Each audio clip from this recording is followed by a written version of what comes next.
Programme ہے جس میں آپ نہ صرف یہ کہ پرائیویٹ ہسپتالوں سے اپنے علاج کرا سکتے ہیں، اپنی تسلی کے ڈاکٹر سے علاج کروا سکتے ہیں، اور اس کے بعد یہ ہے کہ آپ کو فائدہ یہ ہوگا کہ اس سے جو پرائیویٹ ہاسپٹلز ہیں وہ بننے شروع ہوں گے، اور سرکاری ہسپتالوں کی بھی جو حالت ہے وہ بہتر ہوگی کیونکہ ان کے پاس فنڈز آئیں گے۔ لہٰذا سندھ حکومت کو چاہیے کہ فوری طور کے اوپر یہ جو منصوبہ ہے صحت کارڈ کا، اس کو سندھ میں شروع کرے، جس طرح کہ پنجاب نے، خیبر پختونخوا نے، کشمیر، گلگت بلتستان نے شروع کیا ہے، اور اب بلوچستان شروع کرنے جا رہا ہے۔ تو سندھ صرف واحد صوبہ ہوگا جہاں کے شہری اس سہولت سے فائدہ نہیں اپنا رہے ہوں گے۔ اسی طریقے سے جو ہمارا راشن کارڈ ہے، راشن کنسیشن ہے، وہ بھی سندھ اس میں جو ہے وہ حصہ نہیں لے رہا، اور 30% رعایت جو کہ آٹے، گھی اور دال پہ ہے وہ بھی سندھ کے شہریوں کو صرف میسر نہیں ہوگی، باقی پورے پاکستان میں میسر ہوگی۔ مجھے نہیں سمجھ آتی کہ مراد علی شاہ صاحب جو ہیں یا پیپلز پارٹی جو ہے وہ سندھ کے لوگوں سے کس چیز کا بدلہ لینا چاہ رہی ہے۔ ایک عمومی صورتحال جو ہے ویسے اس میں بہتری آ رہی ہے۔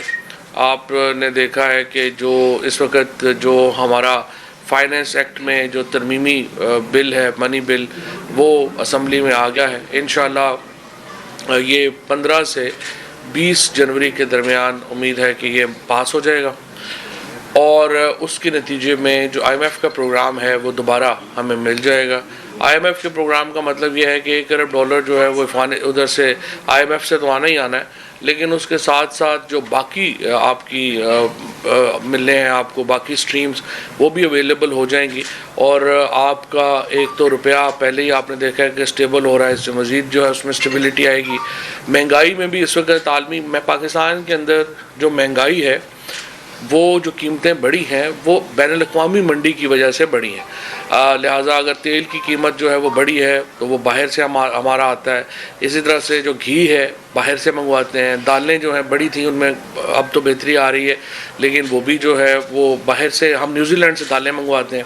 چونکہ ایگریکلچر کے اوپر فوکس نہیں کیا گیا تو تمام اس میں دوسرا سال ہے جب کہ الحمدللہ ایگریکلچر پہ فوکس واپس آیا ہے، 5 بڑی بمپر کراپس ہوئی ہیں، اور اس کی وجہ سے 1100 ارب روپیہ جو ہمارے دیہی علاقے ہیں، فارمر ہیں، ان کو ملا ہے۔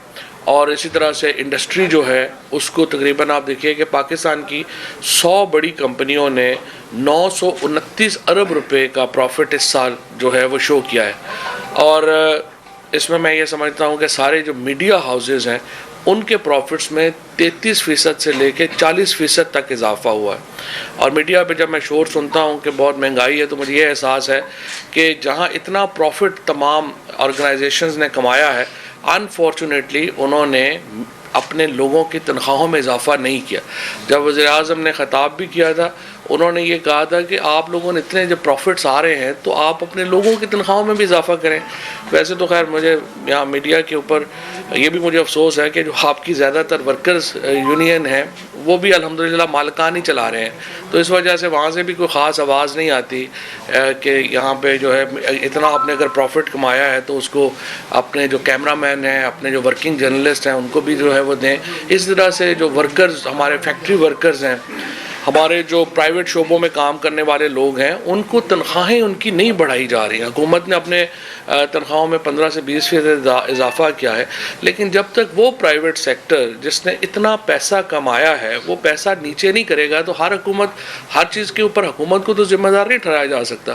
اگر 100 کمپنیاں جو ہیں انہوں نے 929 ارب روپیہ ہسٹورک پروفٹ کمایا ہے، خود جس میں میں دیکھتا ہوں کہ مفتاح اسماعیل صاحب کی جو اپنی کمپنی ہے وہ یہاں پہ حکومت پہ تنقید کرتے ہیں، لیکن کینڈی لینڈ کا جو اپنا پروفٹ ہے وہ اس وقت ہسٹورک ہے۔ اتنا زیادہ پروفٹ انہوں نے کبھی نہیں کمایا، اور انہوں نے کیا کیا کہ اتنا پروفٹ کمانے کے بعد جو اپنی جو 5 ٹافیوں سے انہوں نے پیکٹ میں 4 ٹافیاں کر دیں، تو ان کی بھوک پتہ نہیں کب ختم ہوگی۔ میں یہ سمجھتا ہوں کہ میں ایک تو مفتاح صاحب کو ان کو مبارکباد دینا چاہتا ہوں کہ اتنا پروفٹ وہ کما سکے پی ٹی آئی کی حکومت میں، اور اسی طریقے سے جو باقی کمپنیاں ہیں انہوں نے پروفٹس کمائے ہیں, میڈیا ہاؤسز نے پروفٹس کمائے ہیں. سو میں اپیل کروں گا کہ آپ اپنے ورکرز کی تنخواہوں میں اضافہ کریں تاکہ ان کو مہنگائی کا بوجھ جو ہے ان کو کچھ کم لگے. دوسری طرف ہم نے صحت کا خرچہ پورے پاکستان سے لوگوں کے بجٹ سے ہٹا لیا. اس کے بعد ہم نے جو راشن میں مہنگائی ہوئی وہ بھی ہم نے 30% جو ہے وہ وہاں پہ کنسیشن دے دی. اس کے ساتھ ساتھ جو ریوائول ہوئی ہے پاکستان میں انڈسٹری کی, جو ریوائول ہوئی ہے ایگریکلچر کی, اس کے نتیجے میں پاکستان میں 5% گروتھ ریٹ ہے. اب دیکھیے پوری دنیا اس وقت دوبارہ کرونا میں شکار بنی ہے. ایسی وبا 100 سال میں ایک بار آتی ہے, لیکن جس بھرپور طریقے سے پاکستان نے اس وبا کا مقابلہ کیا, اللہ تعالیٰ کی رحمت اس میں ہمارے شامل حال رہی.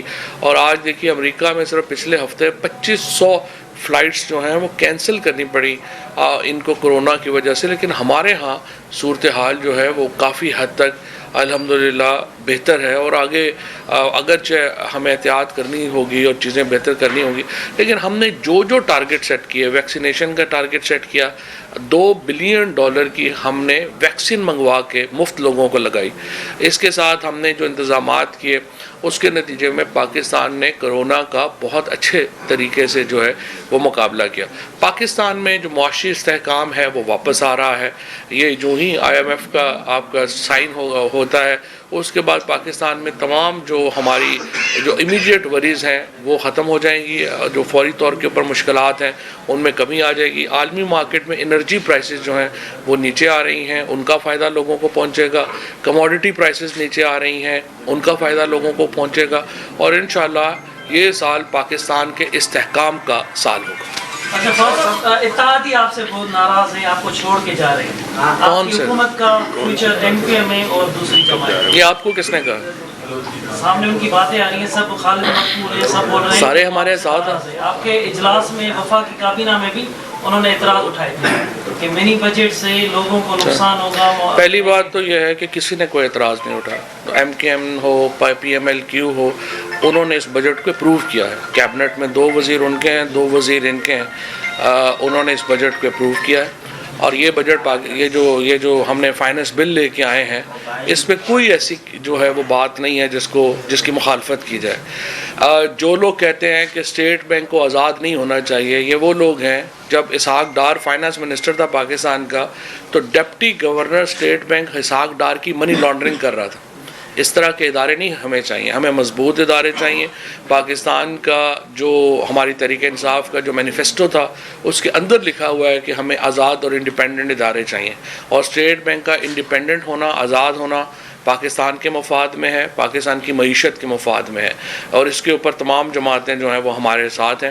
اسی طریقے سے جو ٹیکس رجیم میں اگر شامل ہو رہی ہیں کمپنیاں تو بڑی اچھی بات ہے, اور اس میں بھی تمام پاکستان کا فائدہ ہے کہ اکانومی جو ہے وہ ڈاکیومنٹ ہو, اور اتحادی بھی ساتھ ہیں ہمارے, اور ساری پارٹی بھی متحد ہے. اچھا سر, یہ بتائیے گا پروسیکیوشن کی سطح پر نواز شریف کی واپسی کے لیے حکومت کچھ سوچ رہی ہے یا کچھ کر رہی ہے؟ دیکھیں, نواز شریف کی واپسی کے لیے ہم نے ایک تو اٹارنی جنرل صاحب کو اس دن ہدایت کی ہے, پرائم منسٹر صاحب نے, کہ جو شہباز شریف صاحب کا معاملہ تھا وفاقی حکومت, اس میں اگرچہ میری رائے میں تو اگر موٹر سائیکل کسی کا چوری ہوتا ہے نا تو سارے بہوؤں بیٹیوں کو بھی پولیس والے اٹھا کے لے جاتے ہیں کہ پہلے ملزم پیش کرو.